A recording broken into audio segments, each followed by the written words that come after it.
क्या आप जानते हैं कि हिंदू धर्म में एक ऐसी भविष्यवाणी है जो कहती है कि जब दुनिया अंधकार में डूब जाएगी तब एक नया प्रकाश आएगा। आज हम बात करेंगे कल की अवतार की, जो विष्णु का 10वां और अंतिम अवतार माना जाता है। यह विषय वाकई बहुत दिलचस्प है, खासकर आज के समय में जब दुनिया इतने बदलाव से गुजर रही है। देखिए, पुराणों में बताया गया है कि कलयुग की कुल अवधि 4,32,000 वर्ष है और अभी तक सिर्फ 5,000 वर्ष ही बीते हैं। ये सोचने वाली बात है कि हम अभी शुरुआत में ही हैं। तो क्या इसका मतलब है कि कल के अवतार के लिए अभी बहुत लंबा इंतजार करना होगा?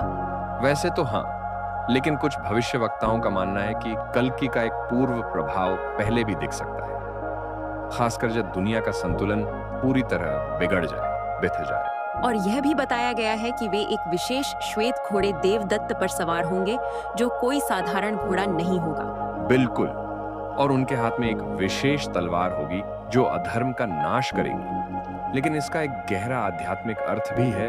यह तलवार हमारे भीतर के अज्ञान को काटने का प्रतीक है। यह बहुत गहरी बात कही आपने। तो क्या हम कह सकते हैं कि कल की अवतार सिर्फ एक बाहरी घटना नहीं है, वही है?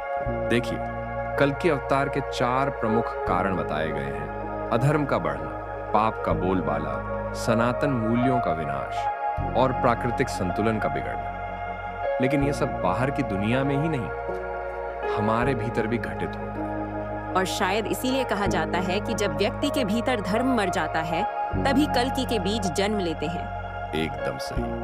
और आज के समय में हम देख रहे हैं कि लोगों में जागरूकता बढ़ रही है, पर्यावरण के प्रति चेतना बढ़ रही है, सामाजिक न्याय की मांग मजबूत हो रही है। क्या यह कल की चेतना का ही प्रभाव नहीं है?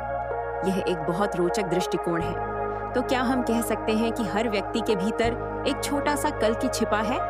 बिल्कुल, और शायद यही कल की अवतार का सबसे बड़ा संदेश है कि परिवर्तन की शक्ति हमारे भीतर ही है।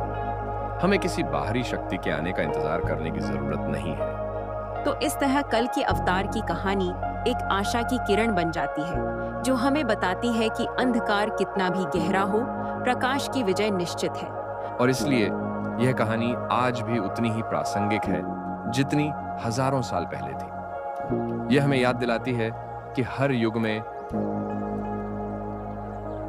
हर समय में सत्य की विजय होती है। बस उसके लिए हमें अपने भीतर के कल्कि को जगाना होता है।